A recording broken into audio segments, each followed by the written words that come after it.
شروع اللہ کا نام لے کر جو بڑا مہربان نہایت رحم والا ہے۔ اور جو تم میں سے اللہ اور اس کے رسول کی فرما بردار رہے گی اور عمل نیک کرے گی اس کو ہم دونا ثواب دیں گے، اور اس کے لیے ہم نے عزت کی روزی تیار کر رکھی ہے۔ اے پیغمبر کی بیویوں، تم عام عورتوں کی طرح نہیں ہو۔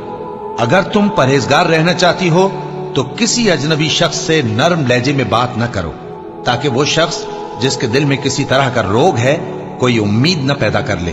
اور دستور کے مطابق بات کیا کرو، اور اپنے گھروں میں ٹھہری رہو، اور جس طرح پہلے جاہلیت کے دنوں میں زیب و زینت کی نمائش کی جاتی تھی اس طرح اظہار زینت نہ کرو، اور نماز پڑھتی رہو اور زکوٰۃ دیتی رہو، اور اللہ اور اس کے رسول کی فرما برداری کرتی رہو۔